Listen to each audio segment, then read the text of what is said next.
Bon, je vais vous parler d'un sujet qui fait le buzz en ce moment, hein, les sugar daddy.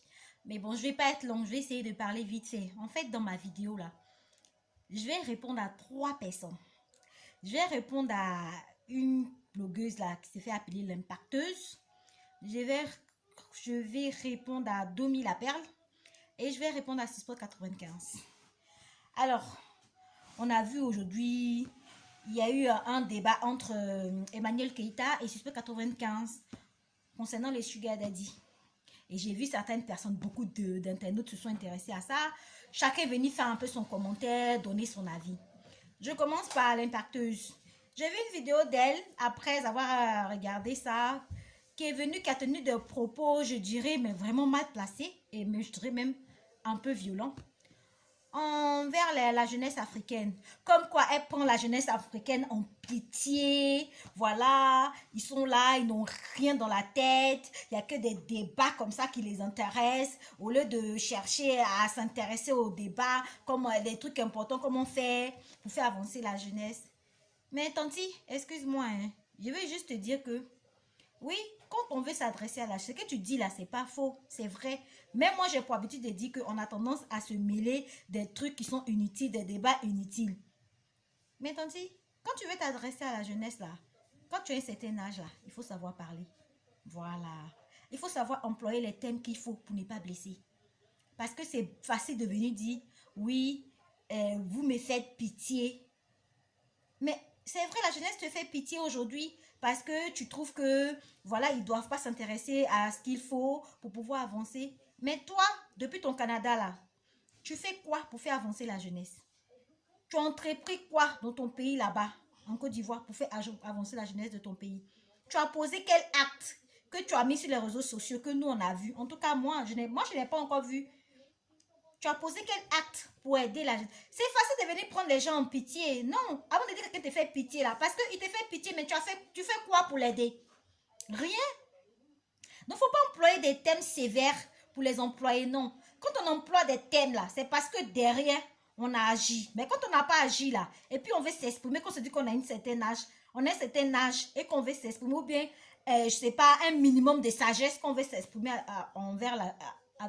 pour parler à la jeunesse, c'est quand même de prendre des termes, d'utiliser des termes, je sais pas moi, posés, pas violents, pas provocateurs. Voilà, parce que pitié, c'est un bien grand mot, pitié. Mais tu ne nourris pas la jeunesse africaine à preuve de contraire. Tu ne nourris pas la jeunesse africaine, je suis désolée.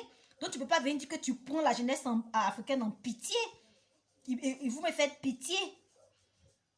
Non, parce que tu es arrivé dans ton petit luxe au Canada là-bas, tu as pensé que tout est permis quoi. Non, faut arrêter.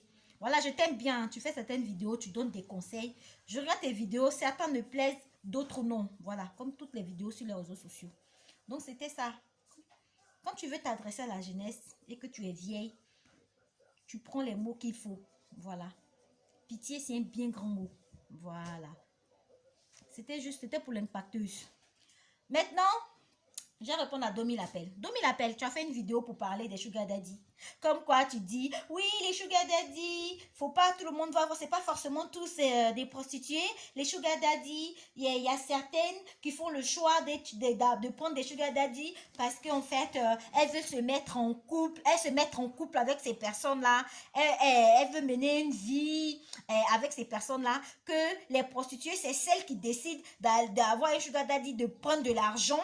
Et ça c'est des prostituées. Ma chérie, excuse-moi, je te connais pas. Je te connais sur les réseaux sociaux.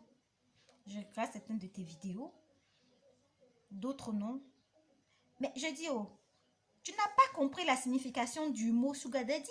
Je suis désolée.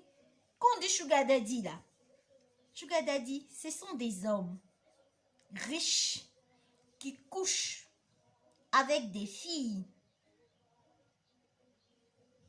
en faveur de quelque chose. C'est comme ça. Ce sont des hommes, en français terre à terre, ce sont des hommes qui couchent avec des filles et qui leur donnent de l'argent.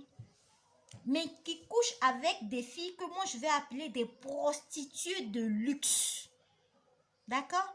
Donc quand on dit sugar daddy là, quand une fille te dit que j'ai mon sugar daddy, je suis désolée, on ne va pas critiquer.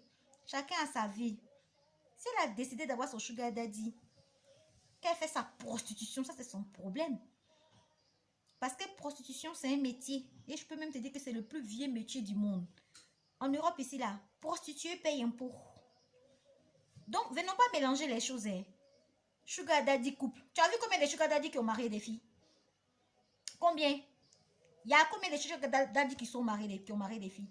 La plupart des hommes qui demandent ces faveurs-là à ces filles-là, c'est des hommes qui sont déjà en couple, qui sont casés, qui sont posés. Rares ceux qui sont célibataires. Je suis désolée. Tu veux nous dire ici que non. Tu veux trouver quelle excuse?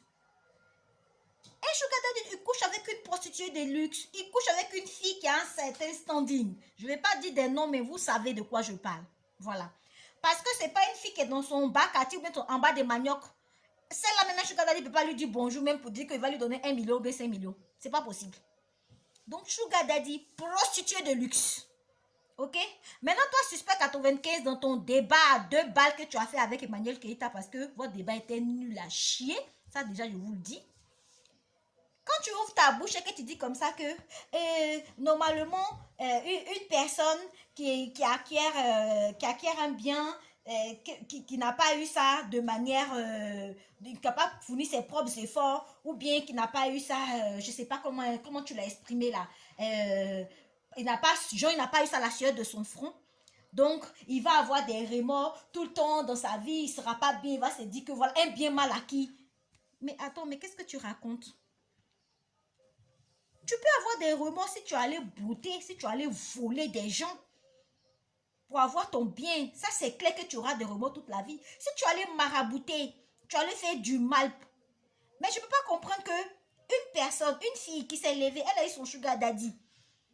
Il lui a donné de l'argent. Et que cet argent-là, elle est tellement intelligente qu'elle a utilisé cet argent-là à bon escient. Elle s'est fait un business. Elle a monté un business. Aujourd'hui, qui lui rapporte. Et qu'aujourd'hui, elle a décidé de ranger sa vie.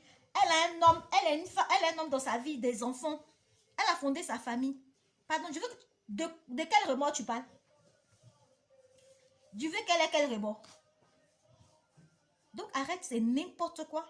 Je prends un exemple, un gigolo. Un jeune qui est sorti avec une mamie pendant 2-3 ans. Cette dame-là l'a aidé. Aujourd'hui, il a utilisé son argent, il a lancé son business. Ça a marché. Tu veux qu'il ait quel remords? De quoi tu parles? Vraiment, votre débat était un débat pourri, même toi et puis Emmanuel Keïta là. Nul à chier. C'est parce que vous avez fait tellement de bruit sur les réseaux sociaux là. Et ça, vous avez eu autant de vues. Donc, c'était pour vous dire, sugar daddy là, définition, prostituée de luxe. Il n'y a pas à faire de dire que mariage ici ou pas. Vous ne faites pas fatiguer les gens ici sur les réseaux sociaux. Hein. C'était votre choquance. On n'a qu'à se respecter. Hein.